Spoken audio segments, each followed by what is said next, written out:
이제 우리 하나님 말씀 같이 보겠습니다. 베드로전서 2장 1절부터 10절 말씀입니다. 제가 봉독에 올립니다. 그러므로 모든 악독과 모든 기만과 외식과 시기와 모든 비방하는 말을 버리고 갓난 아기들 같이 순전하고 신령한 젖을 사모하라. 이는 그로 말미암아 너희로 구원에 이르도록 자라게 하려 함이라. 너희가 주의 인자하심을 맛보았으면 그리하라. 사람에게는 버림바가 되었으나 하나님께는 택하심을 입은 보배로운 산돌이신 예수께 나아가 너희도 산돌같이 신령한 집으로 세워지고 예수 그리스도로 말미암아 하나님이 기쁘게 받으실 신령한 제사를 드릴 거룩한 제사장이 될지니라. 성경에 기록되었으되 보라 내가 택한 보배로운 모퉁이 돌을 시온에 두노니 그를 믿는 자는 부끄러움을 당하지 아니하리라 하였으니 그러므로 믿는 너에게는 보배이나 믿지 아니하는 자에게는 건축자들이 버린 그 돌이 모퉁이의 머릿돌이 되고 또한 부딪히는 돌과 걸려 넘어지게 하는 바위가 되었다 하였느니라. 그들이 말씀을 순종하지 아니하므로 넘어지나니 이는 그들을 이렇게 정하신 것이라. 그러나 너희는 택하신 족속이요 왕같은 제사장들이요 거룩한 나라요 그의 소유가 된 백성이니 이는 너희를 어두운 데서 불러내어 그의 기이한 빛에 들어가게 하시니에 아름다운 덕을 선포하게 하려 하시니라. 너희가 전에는 백성이 아니더니 이제는 하나님의 백성이요 전에는 궁유를 얻지 못하였더니 이제는 궁유를 얻은 자니라. 아멘. 여러분 팬데믹이라는 말을 요즘 우리 많이 듣죠. 코로나19의 이 팬데믹 상황이다. 코로나19가 지금 온 세계를 지금 큰 영향을 끼치면서 아직도 언제 이 문제가 해결될지 모르는 그런 상황이 진행되고 있습니다. 팬데믹 상황 때문에 지금 온 인류가 큰 변화를 겪고 있는데 얼마 전 한국의 뉴스에 한국의 중앙방역대책부본부장으로 섬기는 권준욱 씨가 계십니다. 이분이 뉴스에 나와서 이런 말을 하죠. 우리는 코로나19 발생 이전으로 되돌아가지 않습니다. 일상생활을 하다가 이 상황 때문에 변화되는 상황들이 이 사회 속에 곳곳에 일어나는데 그 변화 중에는 다시 되돌릴 수 없는 변화가 있다는 뜻입니다. 이제는 코로나19 때문에 발생한 큰 변화가 앞으로 우리의 생활 속에 깊이 영향을 끼치게 되고 또 그 변화를 감당해야 되고 변화된 그 상황 속에서 살아가게 된다 하는 그런 뜻이죠. 자, 이 팬데믹 상황은 이번이 처음이 아닙니다. 이미 670년 전쯤 그러니까 1347년에 유럽에 크게 한번 일어났습니다. 1347년은 유럽을 휩쓴 패스트, 즉 흑사병이라고 하는 이 질병이 온 유럽을 덮으면서 당시 유럽 인구의 3분의 1이 죽게 됩니다. 바로 이 상황은 유럽을 완전히 바꿔놓기 시작했어요. 오랜 일상생활이 바뀝니다. 그들이 살던 많은 것들이 바뀌게 됩니다. 대표적으로 몇 가지 우리가 잠깐 짚어본다면 그동안은 농노관계, 그러니까 땅 주인하고 땅에서 그 주인 밑에서 종으로 일하는 사람하고 이런 관계가 돼 있었는데 일할 사람이 이제 적게 되니까 농노 이 관계가 이제 달라졌어요. 그래서 이번에 이제 땅 주인들이 종에게 일을 시킬 수 없으니까 돈을 받고 땅을 빌려주는 일들이 시작되면서 새로운 변화가 일어나기 시작했습니다. 노동력의 부족 때문에 생기지는 그런 일이죠. 피할 수 없는 길이죠. 그 변화는 다시 되돌아가지 않았어요. 또 언어적인 변화도 일어납니다. 그 당시에는 공식적으로 문서 작성 다 라틴어로 사용했습니다. 그리고 그 문서의 라틴어를 프랑스어로 바꾸어서 많은 사람들이 그 공식 문서들을 사용하곤 했습니다. 그런데 이 공식 문서를 다루는 사람들이 주로 이제 사제들이었는데 이 사제들이 그 당시에 이 흑사병으로 많은 사제들이 죽게 됩니다. 그러니까 이 라틴어 또 프랑스의 번역 이 일의 일손이 모자라기 시작한 거죠. 그래서 영어가 사용되는 이런 계기가 됩니다.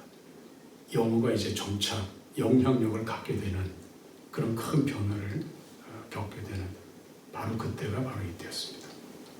신앙적으로도 변화가 일어납니다. 환자들을 돌보는 아주 희생적인 사제들이 많이 죽었습니다. 그리고 두려움 때문에 환자를 돌보지 않고 자기 생명을 위해서 숨었던 사제들이 이제 드디어 이제 일을 하게 되는데 그들의 신앙적 수준이 상당히 낮았기 때문에 이 교회의 권위, 영적 권위들이 상당히 많이 무너져 있어요. 신뢰를 잃어버렸다 이렇게 얘기도 되겠죠. 그러다 보니까 성도들의 신앙이 좀 저급한 신앙 또 혹은 샤머니즘적인 이런 신앙관을 이제 갖다 보니까 교회 재정을 많은 이 성도들이 이제 헌납하게 되고 또 헌금하게 되는데 이 재정들이 다 성당 건축에 쓰여지게 돼요. 성당 건축에 이제 그들의 신앙의 관점 또 혹은 자기 신앙의 어떤 표현으로 이제 건축이 활발해지게 됩니다. 결국은 1500년대에 종교개혁이 일어나죠. 이 종교개혁의 계기가 되는 것 역시 성당 건축에 대한 반대, 성당 건축을 위해서 더 헌금을 또 모아야 되기 때문에 면제를 팔고 이런 상황에서 일어난 일종의 큰 영향이라고 할 수가 있어요. 자, 이 코로나19가 지금 우리 지구촌을 변화시키고 있습니다. 지금도 우리가 변화된 상황을 지금 잠시 겪고 있잖아요. 우리 일상이 앞으로 얼만큼 더 변화될지 아직 예측은 우리가 예측할 수 없어요. 하지만 시간이 지나면서 지금 현재 겪고 있는 이 상황들을 문제를 풀어가기 위해서 상당히 많은 방법, 계획 이런 것들이 쏟아져 나올 거예요. 변화가 일어날 겁니다. 지금보다 훨씬 다른 세상을 우리가 경험하게 될 것입니다. 그래서 우리는 우리의 삶에 있어서 우리가 정말 어떻게 살아야 되는지 이 삶에 대한 부분들을 우리가 눈여겨봐야 되죠. 일터의 변화가 있죠. 이미 또 물건 구입 방식도 변화가 이제 진행되고 있죠. 또 심지어는 병원에 가는 것도 이제 우리가 전에처럼 그저 가는 게 아니라 많은 준비를 해야 돼요. 또 검진도 받고 가야 됩니다. 코로나19 이 검진도 받고 가야 돼요. 앞으로 진료 받기 위해서도 우리가 어떤 더 앞으로 더 많은 발전적인 변화가 있을지 우리 예측할 수가 없습니다. 네, 신앙적으로는 좀 어떻습니까? 우리가 지금까지 대면 예배 또 대면 교제가 아주 익숙했는데 지금 잠시 지금 이 모든 것들이 멈춰져 버렸습니다.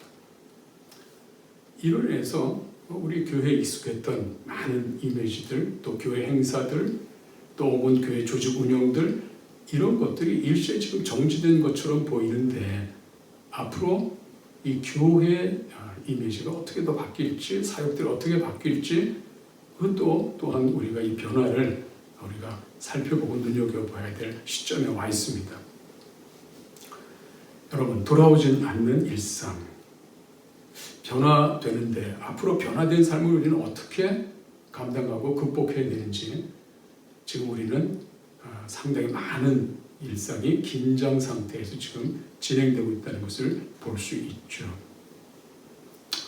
근데 한 가지 분명한 것은 본질적인 삶은 변화되지 않는다. 또 다른 말로 본질은 변하지 않는다 하는 것입니다. 우리가 성경을 읽다 보면 성경에도 수많은 사건, 수많은 일들이 일어납니다. 수많은 역사적 사건들이 일어납니다. 성경 안에서도 우리가 살펴볼 때 하나님께서 천지를 창조하시고 창조한 이후 인류의 역사, 성경의 역사 가운데 하나님은 한 번도 본질적인 신앙을 바꾸신 적이 없었습니다. 본질적인 신앙. 많은 경우는 비본질적인 것이 바뀌는 것들이에요. 그러나 본질적인 건 바뀌지 않아요. 흑사병 때문에 유럽이 상당히 많은 변화가 있다 하더라도 그 본질적인 것은 변하지 않았다는 그 증거가 있어요. 그것이 뭐냐면 종교개혁입니다. 종교개혁은 성당을 아주 참 웅장하게 짓는 그런 신앙적 고백, 그 건물, 거기에다가 의미를 부여했던 그 당시의 신앙을 종교개혁이라고 하는 것은 정말 하나님, 그분과의 인격적인 교제, 그분과의 교제 그 속에서 기초에서 이루어지는 그 신앙, 이것을 다시 말하면 말씀을 통해서 사는 이 신앙을 회복하기 위해서 그 본질을 회복하기 위해서 그 본질을 붙잡았던 바로 그것이 종교개혁이라고 할 수가 있는 것이에요. 말씀으로 돌아가자. 하나님의 말씀에 근거한 신앙을 회복하자. 이것이 종교개혁의 근거인데 바로 이것이 큰 증거예요. 자, 초대교회는 전염병 팬데믹은 없었는데 팬데믹을 인간이 거스릴 수 없는 힘, 그래서 어쩔 수 없이 변화될 수밖에 없는 상황을 맞이해야 되는 이런 의미라면 이 초대교회, 베드로 사도가 베드로 전서를 쓰고 있는 그 시간에 사실은 믿음으로 사는 그리스도인들의 삶을 변화시킬 수밖에 없고 또 변화해야 되는 그 상황에 직면해 있는 바로 그 큰 이유가 하나 있었습니다. 전염병은 아닌데 이것은 고난의 문제입니다. 큰 고난, 믿음을 지키기 어려운 큰 고난이라고 하는 정말 쓰나미처럼 다가오는 그 큰 힘이 있었어요. 베드로 전서에서도 바로 이 부분 때문에 베드로 사도가 4장 12절에 보면 이런 말씀을 하고 있습니다. 사랑하는 자들아, 너희를 연단하려고 오는 불시험을 이상한 일 당하는 것 같이 이상히 여기지 말고, 우리 일상이 있는데 너무 이상하다, 어떻게 우리 믿는데 이런 큰 불시험이 우리에게 있는 것일까? 이 불시험을 당할 때 이상히 여기지 마라. 오히려 너희가 그리스도의 고난에 참여하는 것으로 즐거워하라. 이는 그의 영광을 나타내실 때에 너희로 즐거워하고 기뻐하게 하려 합니다. 너희가 그리스도의 이름으로 치욕을 당하면 복 있는 자로다. 영광의 영 곧 하나님의 영이 너희 위에 계시니라. 그리스도의 이름, 그 능하신 능력 있는 영광스러운 그 이름을 믿는 그리스도인데 이 땅에서 치욕을 받는다. 불시험이 있고 치욕을 당하는 바로 그 상황 속에 그리스도인들이 직면하게 된다는 뜻이에요. 베드로 사도는 고향을 떠나서 아시아 지역에 흩어져 있는 유대인 그리스도인들을 향해서 로마에서 이 편지를 지금 쓰고 있습니다. 너희들이 거스를 수 없는 큰 영향력이 있는 불시험, 치욕이라는 그런 팬데믹과 같은 너희들이 감당하기 어려운 그런 상황들이 너에게 밀려오는데 너희들은 그 속에서 어떻게 이 상황 속에 살까? 어떻게 해서 이 상황을 피할까? 하는 아이디어가 아니라 그런 가운데서도 진리의 본질을 붙잡으라 하는 이 메시지를 이 베드로 전서가 전하고 있는 것이에요. 베드로 사도는 고난을 앞두고 어쩌면 고난이 시작돼서 고난을 받는 그 상황 속에 있는 그리스도를 향해서 간곡하게 간절한 마음으로 부탁하는 편지를 이 베드로 전서를 통해서 전달하고 있습니다. 저는 오늘 이 본문에서 오늘 이 시대 코로나19를 우리가 맞고 팬데믹 상황이라서 세상은 지금 바뀌고 있어요. 상황이 바뀌고 있습니다. 심지어는 교회 예배도 비대면 예배로 드리고 있는 이런 상황이에요. 이럴 때 우리가 조그만 아이디어로 어떻게 하면 좀 편안하게 예수 믿고 어떻게 좀 편안하게 살 수 있을까에 대한 아이디어만 가지고 문제를 풀어가지 말고 한 번 더 이런 가운데서도 우리의 신앙의 본질이 무엇인가를 다시 한번 찾는, 회복하는, 그것을 붙잡는, 그래서 본질을 쫓아가는 그런 시간이 될 수 있기를 간절히 바라요. 덕사병 상황 속에서도 성경 건축으로 가는 분도 있지만 그 속에서도 종교개혁이라고 하는 이런 놀라운 하나님의 은혜가 있었음을 우리가 기억해야 됩니다. 우리가 현재 우리가 살면서 우리가 나태하고 게으르고 신앙의 문제를 우리가 별로 중요하지 않게 생각하고 지금 돌아가는 상황 속에서 우리가 어떻게 살까, 어떻게 먹고 어떻게 좀 편안할까, 이런 상황만 가지고 우리 문제를 다뤄간다면 우리 쉽게 주님이 말씀하신 본질적인 바로 그 신앙, 이 신앙의 문제를 소홀히 하게 되는 그런 위험이 있다는 뜻입니다. 오늘 본문을 통해서 대략 이 세 가지 신앙의 본질 문제, 베드로 사도가 찍어내는, 강조하는 이 본질 세 가지를 잠깐 보려고 해요. 먼저 2장 1절부터 우리 3절에 보면 우리의 신앙은 예수님 중심이다. 예수님 중심이다. 2장 1절에 보면 이렇게 되어 있습니다. 그러므로 모든 악독과 모든 기만과 외식과 시기와 모든 비방하는 말을 버리고 갓난 아기들 같이 순전하고 신령한 젖을 삼어라. 이는 그로 말미암아 너희로 구원에 이르도록 자라게 하려 함이라. 너희가 주의 인자하심을 맛보았으면 그리하라. 우선 이 메시지는 예수 안 믿는 사람들이 예수 믿도록 권면하는 메시지가 아니고 예수님을 맛보았으면, 경험했으면 너희가 어떻게 살아야 되느냐, 예수님을 믿었으면 예수님 중심 이 삶을 지키라. 예수님 중심의 삶을 지키라.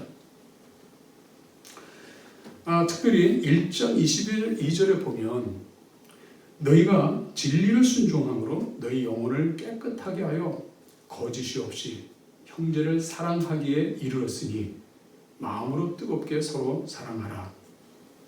너희 영혼을 깨끗하게 하여 거짓이 없이 형제를 사랑하기에 이르렀다. 누구 때문이죠? 예수님 때문입니다. 23절에 보면 너희가 거듭난 것은 썩어질 씨로 된 것이 아니요 썩지 아니할 씨로 된 것이니 살아있고 항상 있는 하나님의 말씀으로 되었느니라. 그러므로 모든 육체는 풀과 같고 그 모든 영광은 풀의 꽃과 같으니 풀은 마르고 꽃은 떨어지되 오직 주의 말씀은 세세토록 있도다 하였으니 너에게 전한 복음이 곧 이 말씀이니라. 말씀이요? 이 말씀이 누구라고요? 예수 그리스도입니다. 썩지 아니할 씨로 우리가 살아있는 하나님의 말씀으로 거듭났다. 우리가 이미 예수님 믿고 썩지 아니할 씨로 거듭난 존재가 되었기 때문에 우리가 어떻게 해야 되느냐? 마음으로 뜨겁게 서로 사랑하라는 것이에요. 예수님을 믿었으면 예수님 중심으로 그분이 가장 목적으로 하고 있는, 우리를 향해서 가장 쏟아놓는 메시지의 중심이 형제를 사랑하는 겁니다. 22절에 너희가 진리를 순종함으로 너희 영혼을 깨끗하게 하여 거짓이 없이 형제를 사랑하게 이르렀으니 마음으로 뜨겁게 서로 사랑하라. 우리는 이 땅에 자신의 신분이 무엇인지를 잘 깨달아야 되죠. 우리 미국에 살고 있지만 우리의 신분은 천국에 있음을 또한 우리가 깨닫고 예수님을 통해서 우리에게 주어진 새로운 신분인 거듭남, 예수님을 모신 하나님의 백성인 것을, 하나님의 자녀인 것을 우리 마음에 확신하면서 우리의 정체성에 걸맞는 삶을 살아야 된다는 거예요. 그래서 바울이 권면합니다. 그러므로 모든 악독과 모든 기만과 외식과 시기와 모든 비방하는 말을 버려야 돼요. 왜요? 형제를 사랑해야 되는데 형제를 미워하고 형제를 시기하고 형제를 비방한다는 것 있을 수가 없어요. 이것은 우리 신앙의 본질에 해당되는 거예요. 이 땅에 어떤 삶이 바뀌어요. 외형적으로 바뀌어요. 제도가 바뀌어요. 우리가 모든 수단과 방법들이 변화된다 하더라도 영원히 변하지 않는 본질적인 것이 있는데, 이 본질은 예수님 중심으로 어떤 상황에도 살아가야 되는, 바로 이것이 우리 신앙의 본질이라고 할 수 있죠. 두 번째는 예수님을 닮아라 하는 거예요.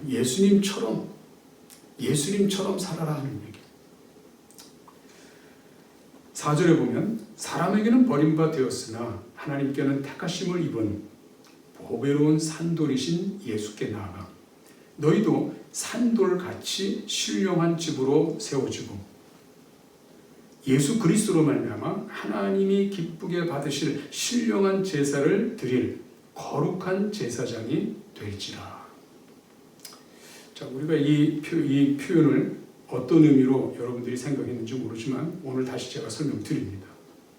이 표현은 이제 예수님을 경험했고 예수님 때문에 새로운 신분이 됐는데 이제는 예수님처럼 살아라 이 말이에요. 어떻게 살 수 있느냐면 그분에게 가까이 가보라 이 말이에요. 4절에 보면 하나님께는 택하심을 입은 보배로운 산돌이신 예수께 나아가서 너희도 바로 그 산돌처럼 신령한 집으로 세워지도록 해라. 그래서 예수 그리스도로 말미암아 하나님이 기쁘게 받으실 신령한 제사를 드릴 거룩한 제사장이 되라. 하나님이 받으실 거룩한 제사장이요? 여러분 우리가 다 제사장인 거 알죠? 로마서 12장 1절에 보면 바울이 우리 각 사람에게 하나님께 우리 자신을 드리는 제사를 드려라 이렇게 표현하죠. 너희 몸을 하나님이 기뻐하시는 거룩한 산 제물로 드리라. 이는 너희가 드릴 영적 예배니라. 영적 예배, 영적 제사죠. 우리 자신을 주님께 드리는 제물일 뿐만 아니라 우리 자신이 제사장이 되는 거예요. 우리 하나님 앞에 매일 영적 예배, 영적 제사를 드릴 수 있어야 돼요. 여기 보면 하나님이 기쁘게 받으실 신령한 제사를 드릴 거룩한 제사장이 되라. 자, 예수님은 어떻게 이 제사를 드렸습니까? 6절에 보면 성경에 기록되었을 때 보라 내가 택한 보배로운 모퉁이 돌을 시온에 두노니 그를 믿는 자는 부끄러움을 당하지 아니하리라 하였으니 그러므로 믿는 너에게는 보배이나 믿지 아니하는 자에게는 건축자들이 버린 그 돌이 모퉁이의 머릿돌이 되고 또한 부딪히는 돌과 걸려 넘어지게 하는 바위가 되었다 하였느니라. 그들이 말씀을 순종하지 아니하므로 넘어지나니 이는 그들을 이렇게 정하신 것이라. 예수님이 제사장이 친히 되셔서 산 제사로 자신의 삶을 드리게 될 때 어떤 사람은 그것을 받아들였고 어떤 사람은 거부합니다. 자, 예수님께서 이 땅에 사시면서 사람들의 영웅의 삶을 살았다면 사람들이 다 그를 따랐을 것입니다. 예수님은 영웅의 삶을 살지 않고 하나님 기뻐하는 뜻을 위해서 살았습니다. 예수님 마지막에는 십자가의 죄수의 입장에 처형되시죠. 십자가에 처형되는 예수님 보고 그를 따를 자가 누가 있겠어요? 믿지 않죠. 그런데 그 예수님을 믿는 우리에게는 또 그 당시에 그리스도인들에게는 보배가 되지만 믿지 않는 자들에게는 그들은 걸려 넘어지는 돌이 되었다. 그랬습니다. 걸려 넘어지는 바위가 되었다. 겉으로 보기에는 예수님이 별로 신통치 않아요. 보잘것없는 존재예요. 그렇지만 예수님은 이 땅의 그 삶은 하나님께 드리는 살아있는 제사였다. 자, 이 예수님의 이야기가 오늘 당시의 그리스도인뿐만 아니라 우리에게는 이건 어떤 메시지를 주고 있습니까? 우리도 예수님처럼 그렇게 살아내라 이 말이에요. 그러니까 우리의 삶을 다른 사람에게 보일 때 자랑스러워야 되고 인정받아야 되고 우리의 삶에 대해서 얼마나 화려한 영광스러운 삶에 대해서 사람들 앞에 보이기 얼마나 좋아요. 자랑할 수 있는 삶이면 얼마나 신납니까? 그런데 예수님 중심의 삶을 사는 사람은 예수님처럼 산돌처럼 우리도 신령한 집으로 세워져야 되는데, 이것은 하나님이 인정하는 삶이에요. 거룩한 하나님이 그 삶을 예배로 받으시는 바로 거기에 이 삶을, 이 집을 건축할 수가 있어요.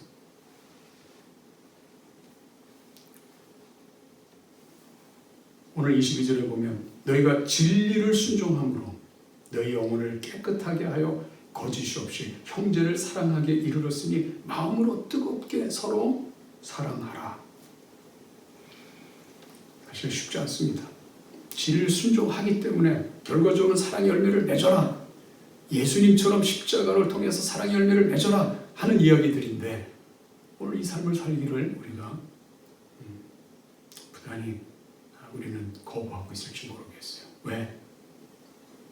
사랑의 삶은 누가 별로 인정하지 않아요. 다른 사람 사랑하기 위해서 내가 멈추고 또 혹은 손해를 보고 예수님의 십자가 앞에서 받았던 수많은 고난 또 혹은 이 조롱, 사실 우리는 이 땅의 삶에서 원치 않죠. 그래서 사람 보기에 힘도 있고 떳떳해야 되고 자랑스러워야 되는데, 사랑 때문에 우리의 모든 이익을 거두고 손해를 봐야 되고 하는 그런 순간 우리가 참 머뭇거리게 됩니다. 하나님이 기뻐하시는 신령한 제사, 예수님처럼 십자가의 제사를 드릴 수 있는, 바로 이것이 우리 신앙의 본질이에요. 우리 신앙의 본질은 코로나19 이 상황 속에서도 팬데믹이라서 많은 사회가 바뀌어가도, 제도가 바뀌어가도, 우리의 생활 습관이 바뀌어도 우리 본질 문제는 영원히 변하지 않는 것입니다. 예수님처럼 사는 거예요. 예수님처럼 이 땅을 살아가면서 다른 사람들이 믿으면 보배지만 믿지 않으면 그냥 버려지는 돌인데, 사실은 건축자의 머릿돌이 되는, 건물의 머릿돌이 되는 그 영광이 있죠. 저 여러분들이 이 땅에 살면서 바로 이 삶을 우리가 추구하는 것이 우리 신앙의 본질로 돌아오는 것입니다. 예수님 중심이어야 되고 또 예수님을 닮아야 되죠. 그러기 위해서 우리는 우상 숭배나 욕심의 자리에 우리가 가지 않고 서지 않아야 됩니다.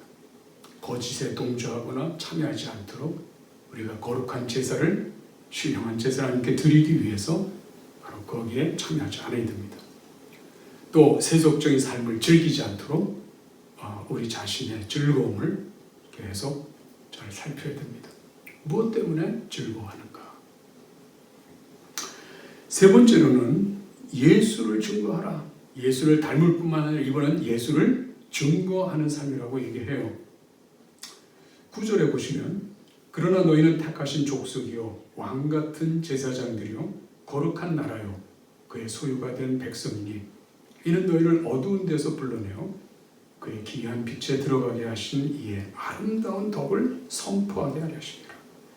너희가 전에는 백성이 아니더니 이제는 하나님의 백성이요 전에는 궁유를 얻지 못하였더니 이제는 궁유를 얻은 자니라. 자, 신분이 완전히 바뀌었습니다. 택하신 족속이에요. 왕같은 제사장입니다. 거룩한 나라입니다. 그의 소유된 백성입니다. 이 표현들은 하나님 앞에 얼마나 영광스러운 참 그런 신분의 표현인지 모르겠어요. 왜 그렇게 하셨을까? 왜 그렇게 하셨을까? 그 이유를 설명하고 있어요. 이는 너희를 어두운 데서 불러내어 그의 기이한 빛에 들어가게 하신 이 누굽니까? 예수 그리스도. 바로 그분의 기이한 아름다운 덕을 선포하게 하려 하십니다. 예수님의 그 아름다운 덕, 예수님께서 십자가를 통해서 어두운 데 있는 우리들을 빛 가운데로 인도해 주셨습니다. 그분의 그 아름다운 덕, 그분의 아름다운 헌신, 그분의 십자가의 참 희생, 이것들을 온 세상에 드러내고 선포하도록 우리를 이 땅에 세워두셨다는 거예요. 어떤 분들은 먹고 살기도 힘든데 그렇게 우리 삶에 대해서 시간도 부족하다, 재정도 부족하다 이런 얘기 많이 하지만 우선 여러분들이 할 수 있는 것은 여러분이 예수님 중심, 예수님 닮는 삶을 통해서 많은 사람들의 그 빛을 여러분들이 나타낼 수가 있어요. 여러분을 통해서 예수님을 발견할 수 있고 여러분을 통해서, 여러분의 삶을 통해서 예수님의 십자가의 의미가 무엇인지를 깨닫게 된다면 그분의 아름다운 덕을 온 땅에 선포하는 삶이 될 수 있습니다. 우리의 삶의 본질이 바로 여기에 있습니다.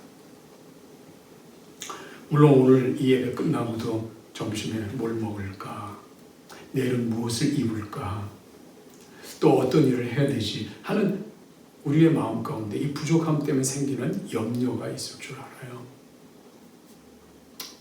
하지만 여러분, 우리 하나님 믿습니다. 예수님 우리가 믿고 있습니다. 그분의 말씀이 진리인 것을 믿고 있어요. 이 땅은 하나님의 말씀, 그 신비한 능력의 말씀들이 역사하는 하나님의 현장이라는 것을 우리가 잘 깨닫고 있어야 됩니다.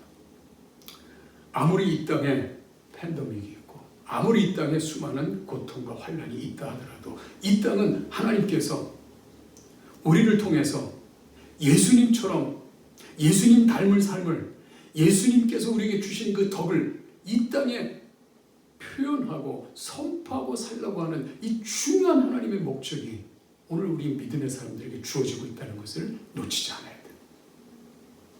코로나19의 어려운 상황을 우리 지내는 가운데 우리는 그 상황을 해결하기 위해서 애쓰는, 그래서 머리를 싸매고 계획을 짜고 아무리 계획이 또 해결이 안 되면 짜증이 나고 분노하고 이런 상황으로 우리 자신을 넘기시면 안 됩니다.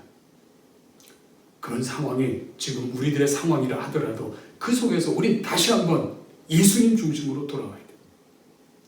예수님을 통해서 우리에게 주어진 영광스러운 삶이 있다는 것을 기억해야 돼요.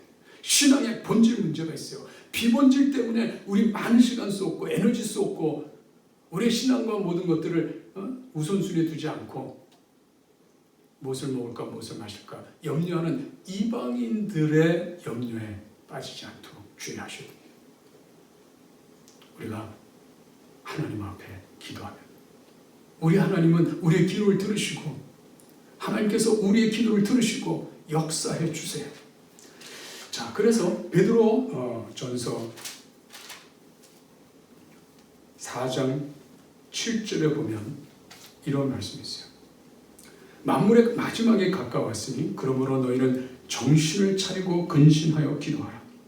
무엇보다도 뜨겁게 서로 사랑할지니 사랑은 허다한 죄를 덮느니라. 서로 대접하기를 원망 없이 하고 각각 은사를 받은 대로 하나님의 여러 가지 은혜를 받은 맡은 선한 청지기 같이 서로 봉사하라. 만일 누가 말하려면 하나님의 말씀을 하는 것 같이 하고 누가 봉사하려면 하나님의 공급하시는 힘으로 하는 것 같이 하라. 이는 범사에 예수 그리스도로 말미암아 하나님이 영광을 받으시게 하려 함이니 그에게 영광과 권능이 세세 무궁토록 있느니라. 아멘.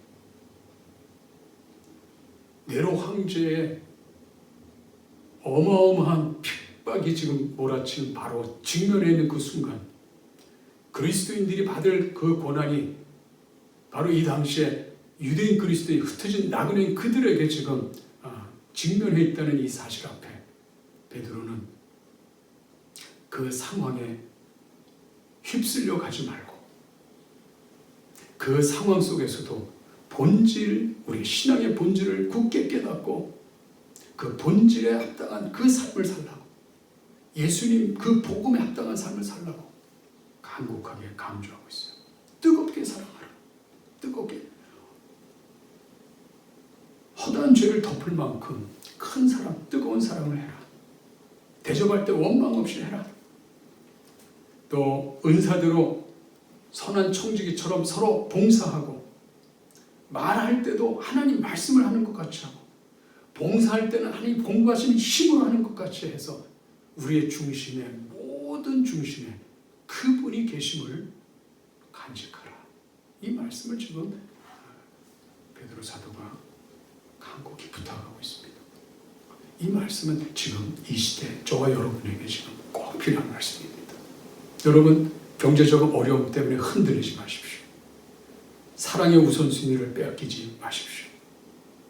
우리가 지금 이 순간에도 하나님이 기뻐하는 살아있는 제사, 신령한 제사를 드리는 것이 무엇인지를 깨닫고 여러분의 말, 여러분의 삶, 한 순간순간이 하나님을 기쁘시게 하는 살아있는 제사가 되도록 우리 자신을 드리시기를 간절히 원합니다.